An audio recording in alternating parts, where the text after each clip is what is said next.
from the Fifth Quarter Studios in Madison, Wisconsin, you're listening to Coach Unplugged. Here are your hosts, Steve Collins and Drew Slemkus. Take 4, Episode 1. Today's episode of Coach Unplugged is brought to you by the great people over at CoachMarket.net. Yes, a little self-promotion here. Today I want you to go over, check them out. Look at the site. I think it's a great site. Spent a lot of time kind of getting it ready. It will be great for all you aspiring coaches, all you up-and-coming players. I can't tell you all the cool things it has, but I can tell you it has free videos, which will help the players and the coaches. It has articles, all sorts of services that are given by myself and my entire staff, such as college recruiting, individual instruction, team consulting, speaking engagements, all those cool kind of things that coaches and teams are looking for. It will take your game as a coach and a player to the next level. Check it out today. I guarantee you won't be disappointed. And support the people that support us and bring you all the humor that Coach Unplugged brings you. All right, so here is Coach Unplugged, Episode 1. Coach Unplugged. That'd have been really inappropriate. Yeah, you don't want to be inappropriate. I never liked to. Sometimes. Sometimes you gotta be. Sometimes you gotta be. Sometimes you gotta point out. Ooh, I like this one.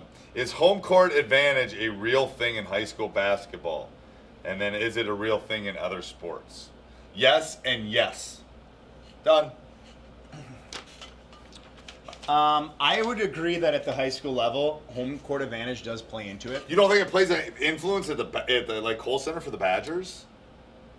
Or Cameron for Duke? You don't think No, that's I do think those are advantages, but I think the lower you go, like the YMCA for the 7th grade game? No, I don't mean, yeah, but I mean, like, I think the less mature the kid is, or the athlete is, the more that plays into it and becomes a factor. If that makes sense to you. So, but you're saying it does happen in high school, though. High school, yeah, and college, it definitely happens. Okay. NBA, Well, if you look at the finals and the playoffs, home court tends to be a big deal. no, Golden State won at Cleveland. They clinched it there. They clinched it there, but they won more games And at they say home than hockey, it doesn't matter at all. I don't know much about hockey. Yeah. And baseball, I haven't watched in forever, so I have no Baseball, I think, that matters because of all the fences are different. idea. How much does it matter? I don't know how much it matters, but I think it matters a lot. I think, I would say shooting background in basketball actually big. does influence you. So, like, the gym you're in could influence you. Like our high school gym is big, I think. I think the gym we play in is a huge advantage. Yeah, I would agree. Because it's small and not a lot of people. It's compact. It's compact. Yeah. It's small. It's if it's 1,800 people. Yeah, crowd noise, that kind of stuff. I'm not. Well, it's more about sure. familiarity. Not having to get on a bus after school. Yeah. The same rims, the same routine, because that's the routine you're in the most often. Is when you're at home. So I think it's a big advantage, to be honest with you. Yeah. I do. There's some, though, that argue, and I think the Brewers minor league team, their AA team, started the season off because they built a new stadium. Started the season off on the road, and they played like 30-some games on the road. He did some ESPN thing Yeah, on that, so I read a little thing on it, and the manager and the players were actually like, we actually kind of liked it once we got in a groove. Right. Because it forced the team to have to come together and have camaraderie. And they got really familiar with one another. So it's a team bonding thing. Yeah, for them it was. So I think it depends on how you look at it. I would agree travel becomes an issue, potentially. Probably not as big of an issue in the high school level as it is at other levels. Because you're not traveling as far. Cross country or whatever that might be. There's no time zone changes, which does actually influence bodies and all that kind of stuff. How did you deal with time changes when you dealt with traveling in UIC? Did you have to get there the night before a game? We would try to get in there as early as we could. So if you played on Saturday, you'd try to get there on Friday? No, we'd probably fly on Thursday. Get in Thursday night, have a practice on Friday in their gym, and then the game would be Saturday. And do they decide But when if we did we usually you get a window. Okay. Like I would try to give a couple time slots to any visiting teams, and they would most likely do the same for us. Depends on the venue. Some places are public arenas, so they have a concert or the circus or who knows what, so you can't get in. You got to go use the practice facility. Okay. That would usually bother. At least a shoot around, we try to get in the gym the day of the game. Okay. But anything we did that was cross country or like a time zone, I mean, we went from Central to Eastern. that really wasn't that big of a deal for our guys. I would still argue that actually like an afternoon game screws up their schedule more than like losing an hour to a time zone. But we did go out to Riverside and play out there, and to Colorado State, and that definitely. We played Riverside first, and that game I thought we were closer to our normal body clocks than when we fouled up with going to Colorado State. So it was probably like a 5-day trip. It's like the jet lag. It was like a 5-day trip as a whole. So the first 2 we were fine on. We just kind of powered through it. And then I remember feeling really fatigued. And then there was elevation and all sorts of stuff going on there as well. So, travel was tricky. You have to think, but it's part of it. You can't even think about it. You just go, this is. Do you think it's a big deal? I think it's a relatively big deal at high school. Home court? Yeah, I think it's a couple points a game. Probably. You think? And I think you factor in things like officiating. Are they more prone to call, pro for the home team? Right. Or the away team? I think shooting is really actually impacted by this if you're not used to shooting and being comfortable in that gym.